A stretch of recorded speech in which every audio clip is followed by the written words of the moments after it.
Good afternoon. My name is Russell Lookadoo, and I am the HR guy for small business. I'm the president and chief strategist for H Architecture, a firm that exists to leverage my experience and knowledge to help small business owners achieve their dreams through their teams. Today, I want to share a story that actually happened to one of my clients.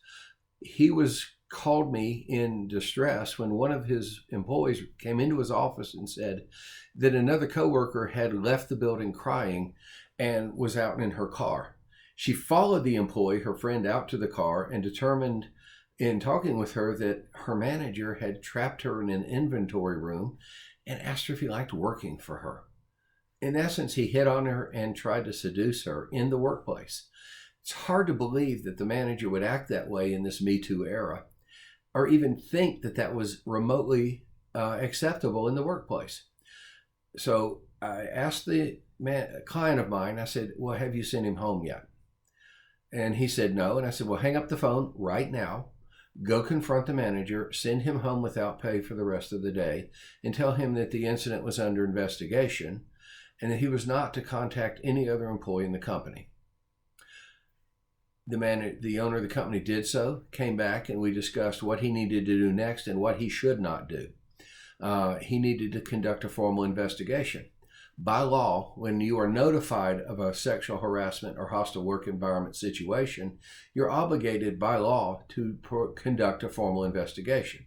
So I told him, I said, now, this is what you need to do. This is what you don't need to do.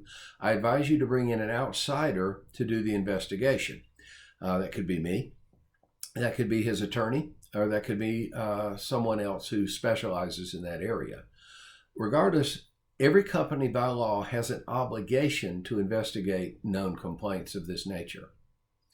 On a preventative standpoint, I want to know if you have a sexual harassment and hostile work environment policy.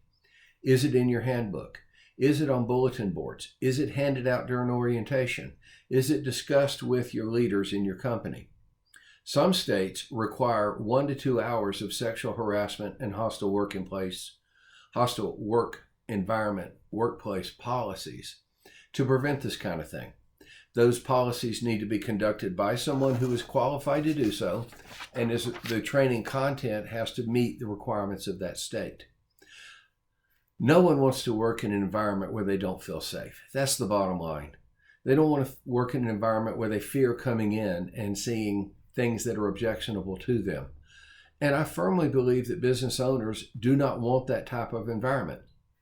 Unfortunately, people make mistakes, and my client experienced a tremendous example of that.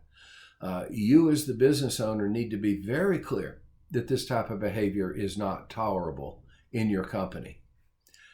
Bottom line, the manager was discharged. The employee came back to work and is very happy working there. So it was a successful outcome of a terrible situation. Again, I hope you never experience that, but I do want you to be prepared in the event it happens. That's what I do with my clients. I help them prepare for and then respond to situations they don't anticipate so that they can achieve their dreams, and the employees are an asset, not a problem. This is Russell Lookadoo, the HR guy for small business. Have a great day.